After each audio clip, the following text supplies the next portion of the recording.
Shri A Sajeevan, ഇതാ ഇപ്പോൾ നോക്കുക, ഒരു സമരം നടത്തുന്നതിൻ്റെ ബുദ്ധിമുട്ട് എന്താണ് എന്നുള്ളത് നല്ലവണ്ണം മനസ്സിലായിട്ടുണ്ട് ശ്രീ വി ഡി സതീശനും ഒക്കെ. ഈ നവകേരള സദസ്സിന് ബദലായി ഒരു സമരം നടത്താൻ വേണ്ടി ഇറങ്ങി തിരിച്ചിട്ട് അത് എവിടെ പോയി എന്നുള്ളത് നമ്മൾ കണ്ടല്ലോ.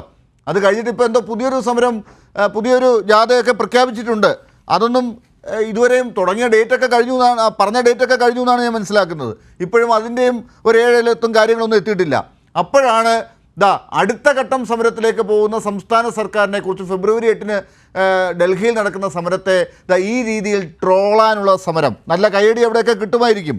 പക്ഷേ എന്താണ് ജനങ്ങൾക്ക് മനസ്സിലാകുക? ഇതാരെ സഹായിക്കലാണ് എന്നാണ് മനസ്സിലാക്കേണ്ടത്. ഇത് ആത്യന്തികമായി കോൺഗ്രസിൻ്റെ ഈ നിലപാട് കൊണ്ട് ഗുണമാർക്കാണ് ഉണ്ടാകുക? ഇതില് ശ്രീകുമാറും കോൺഗ്രസും ഒക്കെ പറയുന്ന കാര്യങ്ങളുടെ പക്ഷത്ത് നിൽക്കുക. അവർ പക്ഷേ പറയേണ്ട കാര്യം എന്താ വെച്ചാൽ, പിണറായി വിജയനോ LDF ഒക്കെ പറയുന്നത് പൂർണ്ണമായിട്ട് തെറ്റാണ്. ഇത് BJPയും ഈ നമ്മുടെ പ്രധാനമന്ത്രിയൊക്കെ പറയുന്ന കാര്യങ്ങളാണ് ശരി എന്ന് പറഞ്ഞാൽ മതി, എന്നാ പ്രശ്നം തീർന്നു. ഇവിടെ LDF പറയുന്നത് പൂർണ്ണമായിട്ട് തെറ്റാണ്. കേരളത്തെ ഒരു തരത്തിലും കേന്ദ്രം ബുദ്ധിമുട്ടിക്കുന്നില്ല. കേന്ദ്രം ഇവിടെയുള്ള പ്രശ്നങ്ങളിൽ അനാവശ്യമായിട്ട് ഇടപെടുന്നില്ല. നമ്മുടെ ഫെഡറൽ സംവിധാനത്തിന്റെ ഒരു തരത്തിലുള്ള തകർച്ചയും ഉണ്ടാക്കുന്നില്ല കേന്ദ്രം. ഇന്ന് ശ്രീകുമാറോ ഇനിയിപ്പം കോൺഗ്രസോ VD സതീശനോ K സുധാകരനോ രാഹുൽ ഗാന്ധി ഉൾപ്പെടെയുള്ള ആളുകളൊക്കെ പറഞ്ഞാൽ മതി, അത് ഞാൻ വിശ്വസിക്കാൻ ഞാൻ തയ്യാറാണ്. പക്ഷെ ഇത് പറയുമോ എന്നുള്ളതാണ് ഏറ്റവും പ്രധാനപ്പെട്ട പ്രശ്നം. ഇതാണ് അവിടുത്തെ പ്രശ്നം. നമ്മൾ എത്രയോ കാര്യങ്ങൾ കണ്ടുകൊണ്ടിരിക്കുകയാണ്.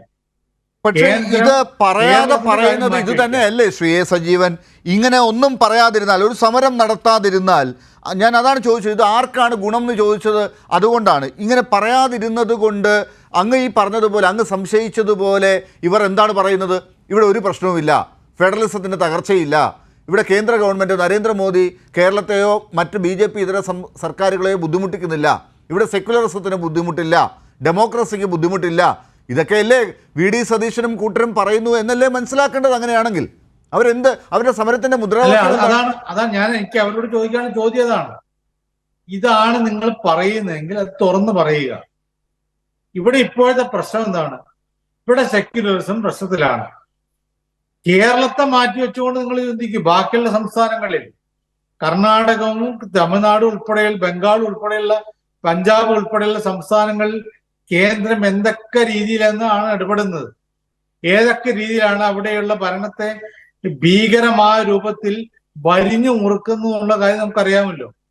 അപ്പൊ കേന്ദ്രത്തിന്റെ പ്രശ്നം എന്ന് പറയുന്നത് ഒരു തരത്തിലുള്ള ജനാധിപത്യ സംവിധാനവും ഇവിടെ അനുവദിക്കില്ല. ഏകാധിപത്യത്തിന്റെ രീതിയിൽ ഞങ്ങൾ ഇന്ന കാര്യങ്ങൾ ചെയ്യും, ആ ചെയ്യുന്നത് നിങ്ങൾ അനുഭവിക്കുക എന്നുള്ളതിന് അപ്പുറത്തേക്ക് ഒരു രക്ഷയുമില്ല എന്ന് പറയുമ്പോൾ അത് തമിഴ്നാട്ടിൽ സ്വീകരിക്കാം, പഞ്ചാബിൽ സ്വീകരിക്കാം, മറ്റ് കർണാടകയിൽ സ്വീകരിക്കാം, പക്ഷെ കേരളത്തിൽ മാത്രം പറ്റില്ല എന്ന് പറയുന്ന നിലപാടെടുക്കാൻ പറ്റുമോ എന്നുള്ളതാണ് എനിക്ക് ചോദിക്കാനുള്ളത്.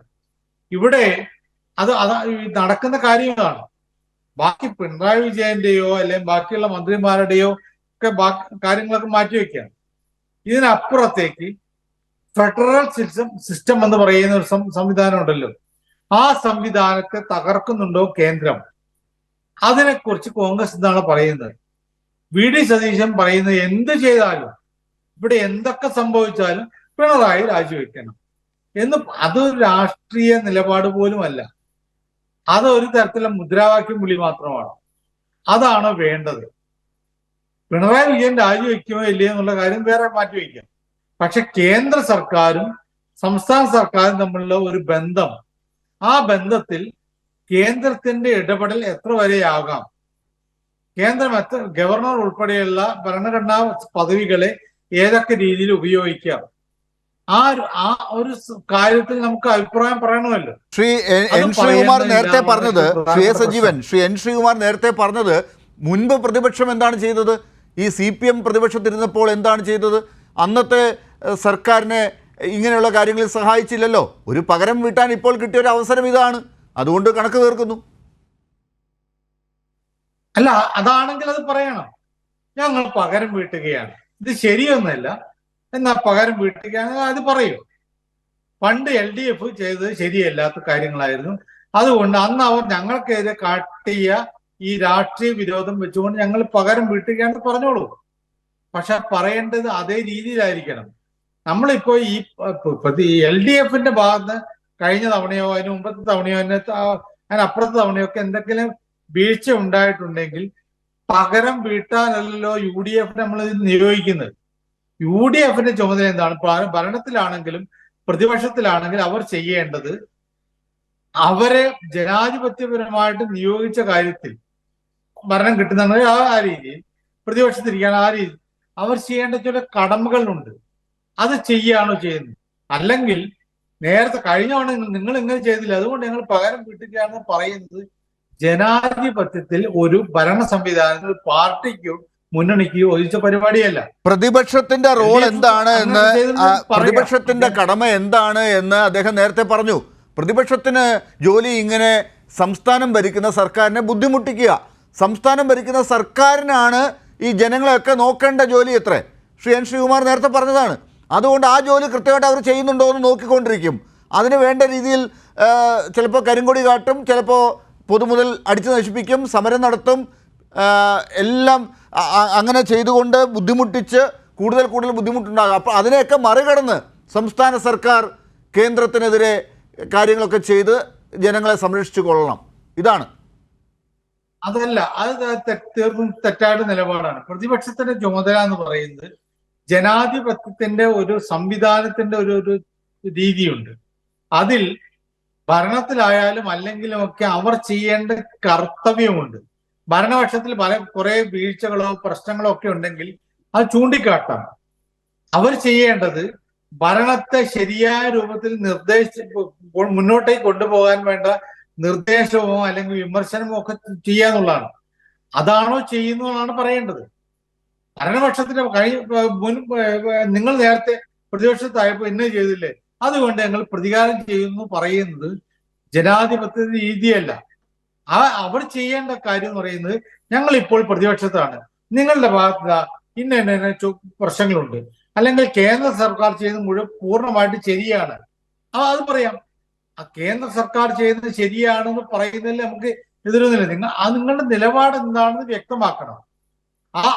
അതിനല്ലാതെ ഇപ്പോഴത്തെ അവസ്ഥയിൽ കേന്ദ്രം എല്ലാ സംസ്ഥാനങ്ങളെയും ഭീകരമായിട്ട് വരിഞ്ഞു മുറുക്കുന്നു, ശ്വാസം മുട്ടിക്കുന്നു എന്നൊക്കെ പറയുകയും പക്ഷെ കേരളത്തിന്റെ കാര്യം ഞങ്ങൾ സമരത്തിനില്ല എന്ന് പറയുകയും ചെയ്തത് ശരിയായ നിലപാടല്ല. നിങ്ങൾ ചെയ്യേണ്ടത്, ഇതിനെ വിമർശിക്കേണ്ട നിങ്ങളെ ജനങ്ങൾ ചുമതലപ്പെടുത്തിയിട്ടുള്ളത് ഭരണപക്ഷത്തായാലും പ്രതിപക്ഷത്തായാലും ഈ ജനാധിപത്യ വിരുദ്ധമായിട്ട കാര്യങ്ങളിൽ എതിർക്കുക എന്നുള്ളതാണ്. എതിർക്കുന്നുണ്ടോ? നിങ്ങൾ എതിർക്കാതെ ഞങ്ങൾ നേരത്തെ ഭരിക്കുന്ന സമയത്ത് നിങ്ങൾ ഇത് ചെയ്തില്ല എന്നുള്ള കൊതിക്കറിവല്ല ചെയ്യേണ്ടത്. കൊതിക്കറിവ് എന്ന് പറയുന്നത് രാഷ്ട്രീയത്തിൽ ശരിയായിട്ടുള്ള നിലപാടല്ല. പ്രതിപക്ഷത്തിന് LDFന് ആ വീഴ്ച ഉണ്ടായിരുന്നു, നിങ്ങൾ അതൊക്കെ പറയാം. നിങ്ങൾ ചെയ്യുമ്പോൾ ഇങ്ങനെ ജനാധിപത്യപരമായിട്ട് കാര്യങ്ങൾ ചെയ്തു എന്ന് ചോദിക്കാം.